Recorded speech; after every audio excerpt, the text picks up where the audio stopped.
मालदीव के विदेश मंत्री भारत आए थे और भारत में यहाँ इन्होंने भारतीय विदेश मंत्री से मुलाकात की। काफ़ी अच्छे दोनों के मुलाकात रहे। अब इसके बाद मालदीव के विदेश मंत्री ने भारत से कुछ मांगा और उसको लेकर भारत ने एक बड़ा जवाब दिया है। जानेंगे भारत ने आखिर क्या किया है मालदीव के साथ। तो वहीं दूसरी तरफ हर 1 किलोमीटर के लिए 2 करोड़ रुपए दे रहा है भारत। आखिर इससे कैसे काउंटर होने वाला है चाइना और किसे दे रहा है? जियोपॉलिटिक्स में बहुत कुछ चल रहा है। हमेशा की तरह CIS न्यूज नेटवर्क के इस एपिसोड में जानने को मिलेगा बहुत कुछ। आइए जानते हैं इन खबरों को विस्तार से। अभी एक खबर निकल कर आ रही है जिसमें कहा जा रहा है कि मालदीव के राष्ट्रपति बड़े टेंशन में है। टेंशन में क्यों है? क्योंकि मालदीव के रक्षा मंत्री घासन मोमून ने स्वीकार किया है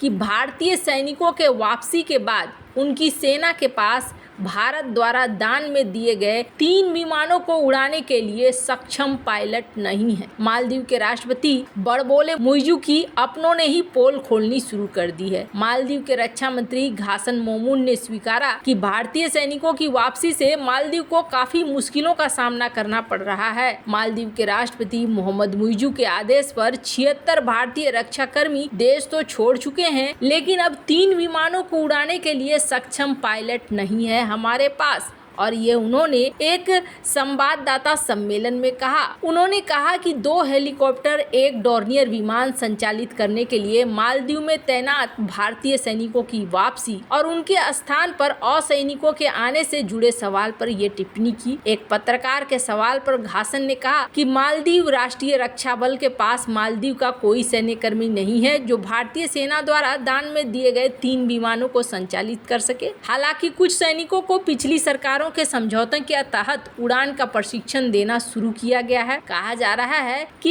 ये एक ऐसा प्रशिक्षण था जिसके लिए अलग अलग 4 चरणों को पार करना आवश्यक था, लेकिन हमारे सैनिक अलग अलग कारणों से इन 4 चरणों को पूरा ही नहीं कर पाए। इसलिए इस समय हमारे सैन्य बल में कोई भी ऐसा व्यक्ति नहीं है जिसके पास 2 हेलीकॉप्टर और 1 डॉर्नियर को उड़ाने के लिए लाइसेंस हो या पूरी तरीके से उड़ाने के लिए ये ट्रेंड हो।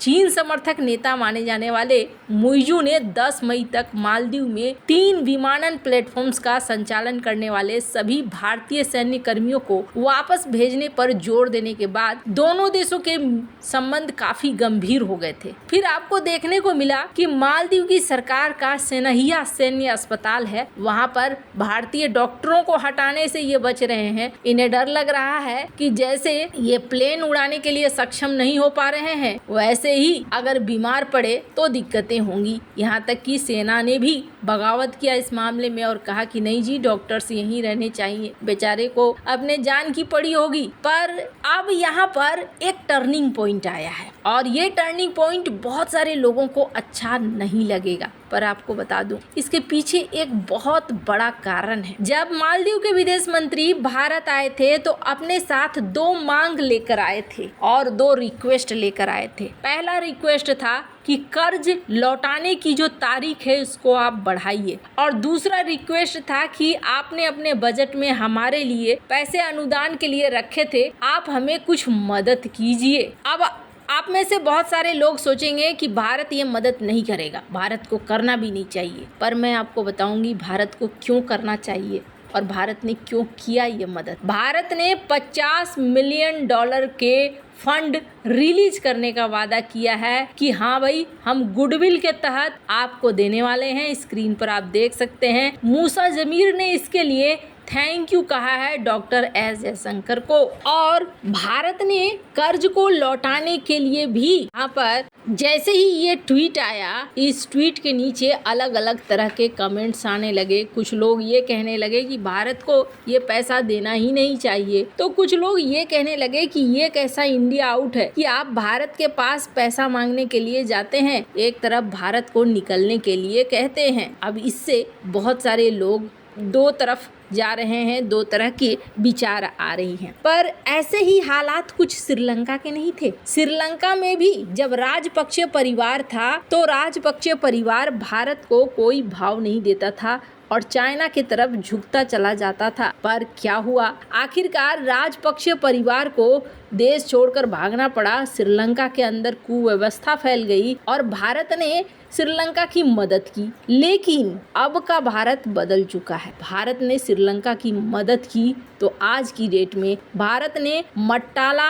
एयरपोर्ट पर अपनी एंट्री की। न सिर्फ मट्टाला एयरपोर्ट बल्कि भारत ने जाफना के पास भी जो बड़े प्रोजेक्ट थे जिसे चाइना की कंपनी को दे चुका था श्रीलंका, भारत ने उसे अपनी कंपनी को दिलवाया। सिर्फ इतना ही नहीं, अमेरिका और अदानी के ग्रुप को भी यहाँ पर कॉन्ट्रैक्ट मिला पोर्ट बनाने के लिए। जापान के साथ भारत की एक बार फिर से श्रीलंका में एंट्री हो पाई और इन सब का एक बड़ा परिणाम दिखा कि चाइना के जहाज को 1 साल के लिए बैन किया श्रीलंका ने। कूटनीति में न तो परमानेंट दोस्त होता है न परमानेंट दुश्मन होता है। यहाँ पर अपने हित साधे जाते हैं, लेकिन हित साधने के लिए जगह छोड़ना पड़ता है। अगर श्रीलंका से भी पाकिस्तान जैसी दुश्मनी हो जाती तो फिर ये दिन नहीं आते। वैसे ही मालदीव के साथ भी अगर पाकिस्तान वाली दुश्मनी हो जाएगी तो फिर से एंट्री करना भारत के लिए मुश्किल भरा होगा।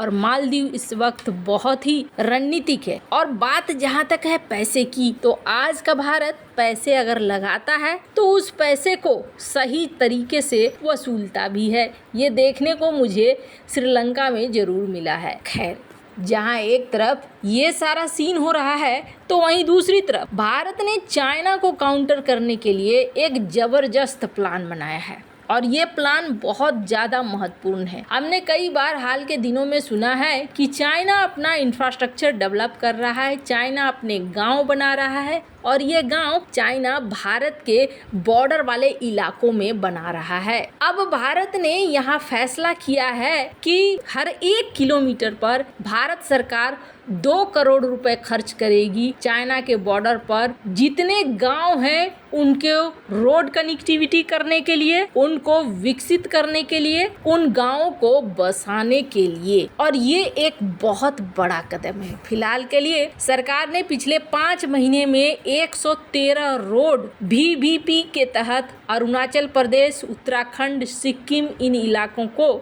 जोड़ने के लिए खर्च करने का पूरा ऐलान कर दिया है। 2 करोड़ पर किलोमीटर के हिसाब से खर्च करने को तैयार है भारत और अपने पूरे बॉर्डर को सुरक्षित करने के लिए भारत का ये कदम बेहद जरूरी है। बॉर्डर का इलाका सुगम होगा, पहुंच आसान होगी तो इसे सुरक्षित रखना भी आसान हो पाएगा। और ये कदम तो भारत को काफ़ी पहले उठा लेना चाहिए, पर फिर भी नहीं उठा पाया। देर आए दुरुस्त आए। चाइना ने भी कुछ ऐसे ही प्रोग्राम बॉर्डर के उस पार शुरू किए हैं काफ़ी समय से। अब भारत को जल्दी से जल्दी इन सारे प्रोग्राम को पूरा करना होगा। वैसे आपको क्या लगता है इन सब मामले में, आपकी क्या राय है, कमेंट कर जरूर बताएं। जल्द मिलते हैं अगले वीडियो में नई खबर के साथ।